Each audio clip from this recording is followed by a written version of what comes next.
In the golden years of railroad traveling, railing companies used luxury, convenience, extravagance, and comfort to lure customers into patronizing their accommodations. The idea of traveling at high speed while being able to dine in luxury, catch up on some well-deserved sleep, or even get a fancy new haircut was a concept that was completely bewildering, and it certainly opened the doors to lots of patronage. Here are a few train travel features that history left behind. Back in the mid-20th century, long-distance train travels were quite entertaining, and the dining cars with full-service meals doubled as a social hub and a space where the most exquisite cuisines were served. Besides the lavishly decorated interiors of trains that created a sense of calm, the service was usually impeccable.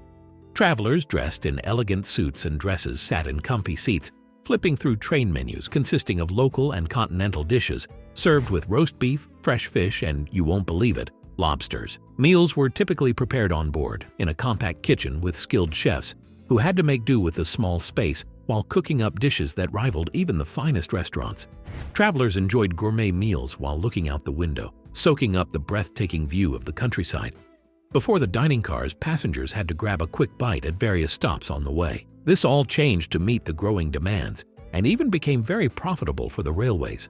The tables were fully set with a white tablecloth and a set of fine china neatly arranged. By the late 20th century, the dining experience was replaced with snack bars and vending machines, a far cry from the memory of freshly grilled steak served on a gently swaying train. Of course, these meals made the dining train too expensive, and the dining concept was scrapped. In the 1860s, sleeper cars with private attendants were introduced by George Pullman, setting a new standard for comfort during long-distance travels. These sleeper cars weren't just compartments with sleeping bunks.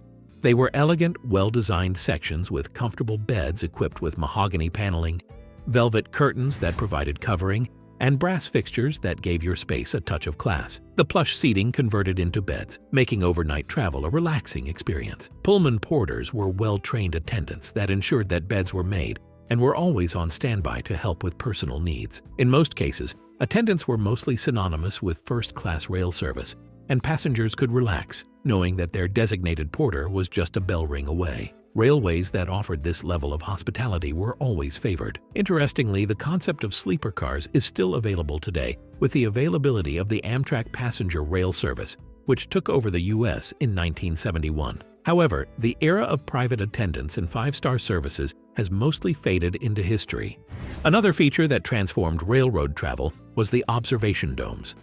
These glass-topped art became a staple in the mid-century, giving passengers an unobstructed, panoramic view of the colorful landscape. The observation dome was usually at the highest floor with a scenic view of towering mountains, trees, and the colors of the season. Passengers nestled into comfy swiveling seats, watching prairies, and pretty much appreciating the beauty all around. The first dome cars were launched in 1945, an idea that was conceived by Cyrus Osborne, an executive at General Motors. He came up with the idea after riding in the cupola of a freight train. The concept was first adopted by the Chicago, Burlington, and Quincy Railroad, which unveiled the Vista Dome cars on its list.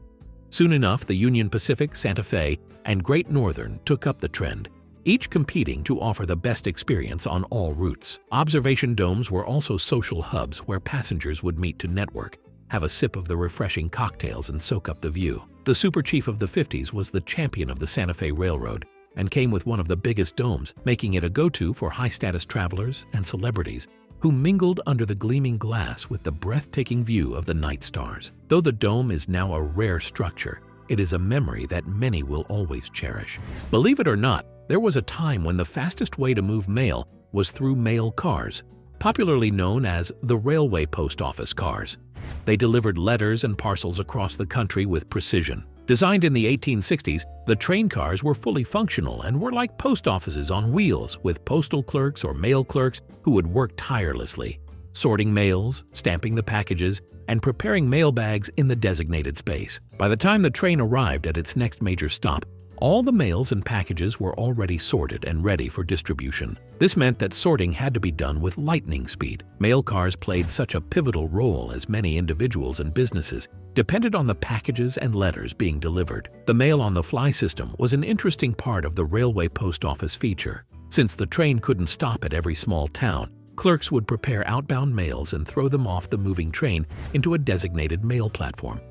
or someone was appointed to snatch the incoming mailbags off the hanging crane without the train slowing down. This wasn't the safest way to deliver mail, so in the 1960s, mail transportation shifted to highways and air travel, which was faster and a lot safer. The vintage RPO cars are a reminder of when mail moved and delivered, even at 80 miles per hour.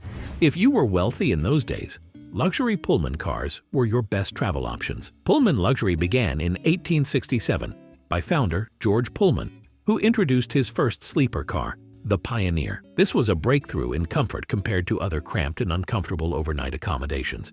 The luxury trains offered more space, comfortable padding, white linen sheets, and a designated attendant to see to all your needs. This service became synonymous with first-class travel and catered to wealthy businessmen, celebrities, politicians, and others.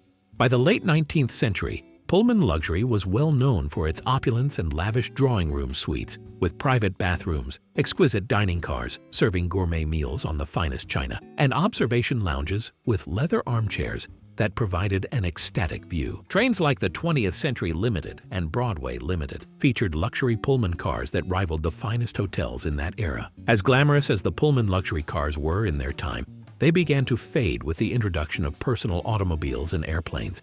And by the 50s, the jet age was luring away most first-class travelers. A few Pullman luxury trains still exist today, preserved for their vintage elegance and mostly used for excursions and as reminders of a period in time.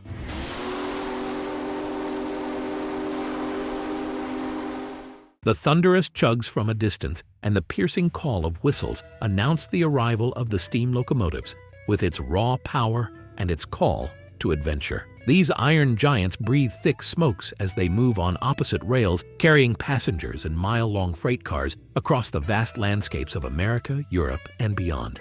The era of the steam locomotive began in 1829, with Stephenson rocket ushering in the steam-powered train as the future of transportation. Over the next century, the steam engine gained momentum as larger and faster models were made. The 20th century locomotives like the Union Pacific Big Boy and the Southern Pacific Daylight were the marvels of the era, moving at speeds that challenged early automobiles.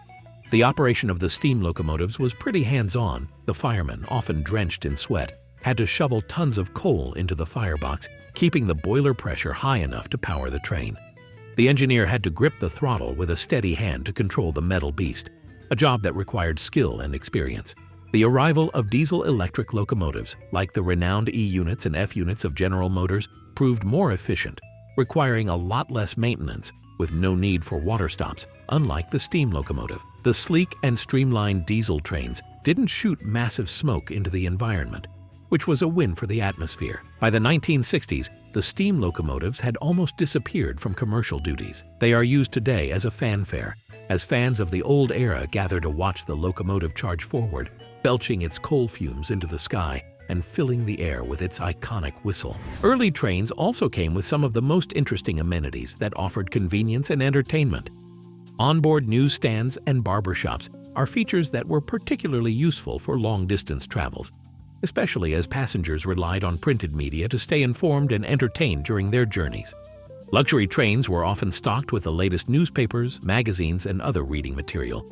Compact kiosks were located inside the lounge or club car, and passengers could get their hands on newspapers from major cities, magazines, cigars, pipes, tobacco, and even candies. Distinguished travelers who loved to keep up with their appearance would patronize the railroad barber shop, a compact grooming salon where full-time barbers offered all types of haircut and shaving, shoe shining, and a hot towel. Over time, other forms of transportation took over, and even the modern Amtrak in all its glory couldn't bring back the high-end barbershop services of the Pullman luxury trains. Baggage cars with porters were always a major part of passenger trains. They played an essential role in mail and freight transport. Railroads partnered with the Railway Express Agency for efficient parcel and commodity deliveries. So once passengers came in with their baggage, they were well arranged by professional attendants in various compartments to ensure their safety. Delicate and valuable items were stored differently to avoid spoilage. Baggage cars carried everything from newspapers to fresh food. Porters were assigned to take care of the baggage, arrange them in specific orders, and make them accessible for the traveler. Though trains today still have baggage cars where luggage and goods can be stored, the chances of finding a neatly dressed, helpful porter to help you safely secure your luggage are quite slim. Now, what about the open-air platform cars? From the early days of train travel, many long-distance trains, especially the luxury lines such as the 20th Century Limited, the Southern Pacific's Coast Daylight, and even the Atchison, Topeka, and Santa Fe Railway's Super Chief, all had observation cars with open-air platforms at the rear. Stepping onto the platform, you could catch a clear, rhythmic clatter of the rails beneath as the train is in motion. The open-air platform was the best spot to feel the exhilarating breeze and watch the tracks as they stretch endlessly into the horizon. One of the most notable designs of the century was the Pullman-built observation cars, which were regarded as one of the finest for overnight routes. It was often used in political campaigns across states and served as a makeshift stage where the presidential candidate gave speeches to the crowd gathered at rural stations. This, of course, wasn't very safe, especially when the train was in motion. As regulations got stricter, open-air platforms began to disappear altogether. Many railroads enclosed their observation cars because of climate control, comfort, and liability reasons. Only a handful of vintage excursion trains, such as the Grand Canyon Railway, still offer open-air cars to keep the classics alive for nostalgic travelers. Train travel had a special ritual that ensured that everyone on board qualified to be there, and that was the personalized ticket punching by conductors. These conductors moved around checking the tickets of everyone on board and punching them with a unique pattern, almost like a signature. Each conductor had their own special design punch. Some used stars, others diamonds, and even animal shapes. These patterns were to verify the authenticity of the tickets. Ticket punching dates back to the 19th century when railroads like the Southern Pacific, New York Central, and Pennsylvania Railroad operated multiple networks of passenger trains. Conductors would punch hundreds of tickets in a day while ensuring the train is operating on optimum efficiency. This ritual made it easy to determine legal and illegal passengers on the train. By the 80s, electronic validation and other standardized ticketing systems started to replace the much older ticket punching methods. Amtrak still uses the hole punching method, but with a bit more uniformity and lacking the personal one-on-one touch. There was something special about handing over a crisp ticket and watching a conductor confirm its authenticity. It just made the journey memorable. Which of these train travel features do you remember? Let us know in the comments. Don't forget to like, subscribe, and turn on notifications. Thanks for watching.